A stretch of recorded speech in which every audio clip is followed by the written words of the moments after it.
I'm pretty pissed off, and I was just going to do a video called Van Life Joy. Darn it. Let me show you.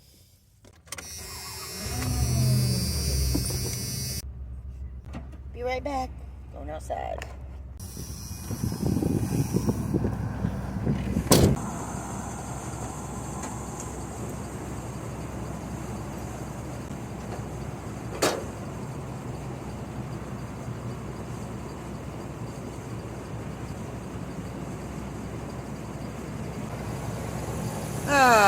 It's not squeaking so much right now, but right down there, the pulley tensioner, it's right under where the transmission, it's right there. It is moving all over the place.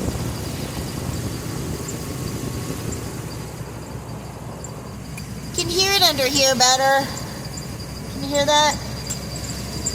Chirp, chirp, chirp. Yeah. So that's my tensioner pulley, and it's like moving like that.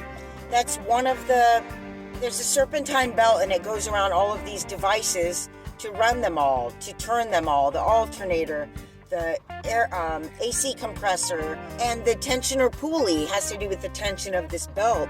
I just paid $650, which was $100 more than quoted, to have my water pump fixed. There was radiator fluid pouring out of my van. You know, there's been this squeaking, and so I thought when this was fixed, which it was, that there wouldn't be any more squeaking, and now I've got this major squeaking. So I call him up. The guy that owns the place that I talked to about, you know, the work I had done previously wasn't available, and I talked to his mechanic. His mechanic says that he told me that the serpentine belt and tensioner pulley needed to be replaced, and that I said no. The inconvenience for a van dweller of getting a repair done, I would not have said, I did not say that. I remember the conversation, but I would not have said, no, don't repair that most easy to repair part. Takes about 15 minutes. And of course, you're already taking the belt off to do the water pump. So it would have been an easy fix at the time, even if it would have been, you know, $150, $200 more, about $150 probably for the parts, because you wouldn't need to do any more labor, right? Because you're taking it all off. It would have saved $100 right there.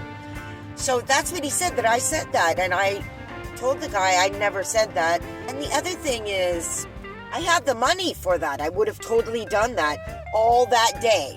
The other possibility is that there's something wrong with the work that they did if it's still squeaking, or that they actually didn't put the belt tensioner back on right, or that, and the belt, or they damaged it in some way.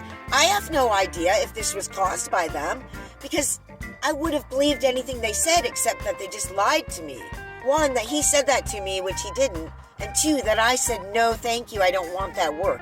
That would have never happened, because I know that's a simple job that you can complete while you're doing the other one, because I'm smart enough to know that. Maybe they don't think I understand what's going on. So now I have the decision to make whether to go back there or not. So I'm going to have to basically go in there and speak to him, get him to, you know, stop working on a vehicle and talk to me face to face, to address him and say, you know, that I do not recall at all him telling me that he needed that. Where can we go from here? Because now I'm in a situation where I'd have to pay for that labor, whereas I wouldn't have before, and see what they say. Because if they're not willing to give me a deal, I'm probably going to go somewhere else. So I'm a little bit bummed about that, and I guess I'll give you an update. I'm just bummed because, man, when you get a repair done and you think you're done, you want to be done. So that, you know, and now I'm driving around unsafe as well. That's the other thing. Or even the fact that I could end up having a tow and another, you know, $60 for a tow, or use one of my tows from my insurance. The inconvenience of that, sitting in traffic, waiting for them to tow me. The fact that they would let me leave and not say, you know, dude, we just want to be clear, your part here really needs to be changed out, and it's an easy job to do while we're doing this. They didn't say any of that. I live in a van, so any inconvenience is totally compounded. They know that. It's just such a bummer, because I thought I'd found a good mechanic shop in my area. I have been through the ringer with mechanics. You guys have no idea unless you've watched my channel for a long time. My first van was a 95 Dodge Ram 2500 van, just like this. Man, I just had so much problems with that.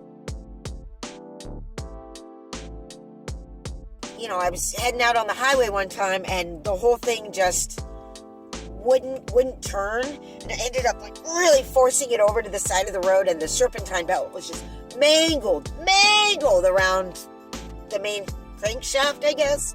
It got towed. I ended up bringing it to like 4 different mechanics. One of them came to my house and offered me to do the job for sex.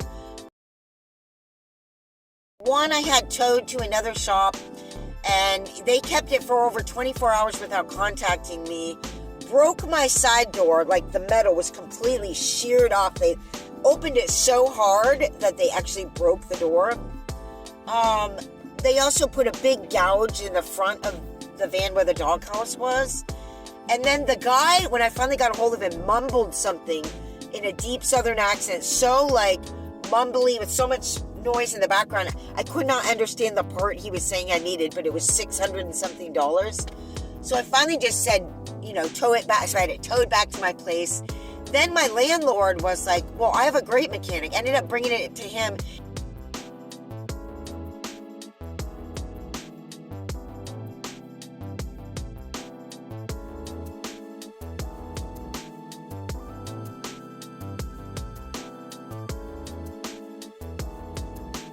He changed some part in it for $85, and after that it never ran again. I could never get it to stay on. And he came and like moved some vacuums around and said, well, I don't know, you know, I'm not responsible for this. I ended up selling that van for $400. It was towed away.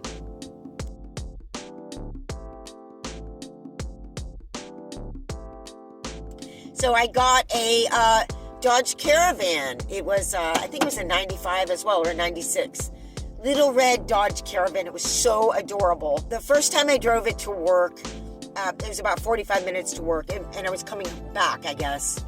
It overheated because the fans weren't running at all. So I had a mechanic come, and he jerry-rigged it with a little toggle switch to make it go, because otherwise I would need a whole wiring harness, he said, or whatever, hundreds and hundreds of dollars. So that caught on fire. Finally, I was driving home from work and the entire moto mount fell. And so I had that one for 9 months, sold it for $300, bought it for $1,000. So I bought the Chevy G20, which was a 93 adorable little van, which you can see a few videos left on my channel about that. It, I think, had valve stem issues. But I could never figure that out. And I went to mechanic.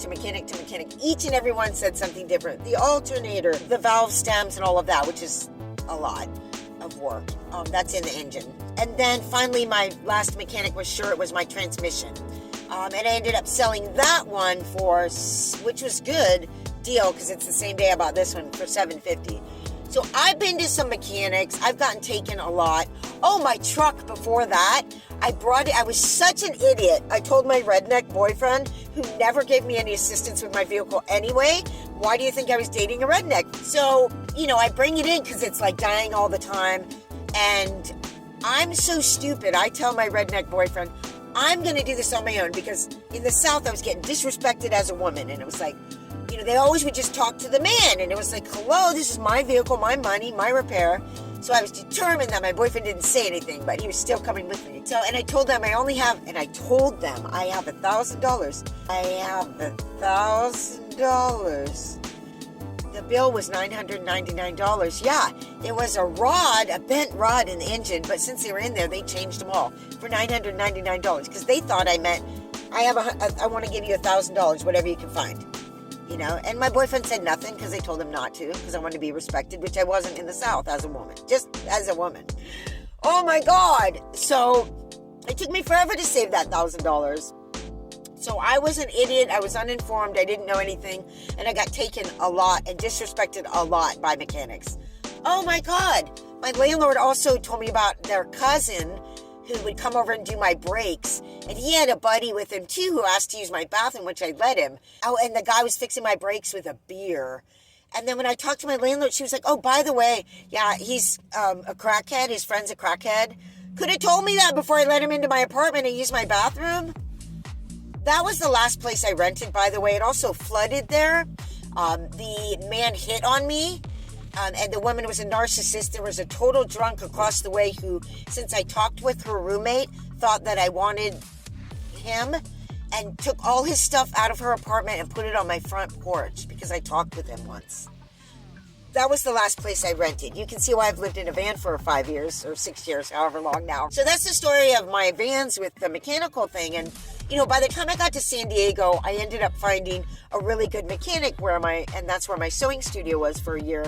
But he also was so distracted by people and things and the phone, and it would take forever to get anything done. He saved me a number of times, so that was the best mechanic I've ever found. The fact that he's an honest mechanic was the most important part, and he definitely gave me deals on my repairs. So yeah, I've been through the ringer with it. It's really important that you know some basic stuff about the vehicle, and I do now, but man, am I pissed that I gotta go over there again and deal with this. You know what I think I'm gonna do? I think I'm gonna buy the part and get a mobile mechanic to just come over and do it. It's literally the simplest job. You need a particular tool though, so you can get the belt off. And then it's just a bolt that you unscrew to take the tensioner off. And then put the new one on, put the bolt on, and take the tool and tighten it to put the belt back on. And that's it. So I could get a mobile mechanic to come do that. I buy my own part. Anyway, I might do it that way, y'all. Put it in the comments. What do you think? Should I do that? So y'all, thanks for watching and have a great day. Be safe out there. Bye.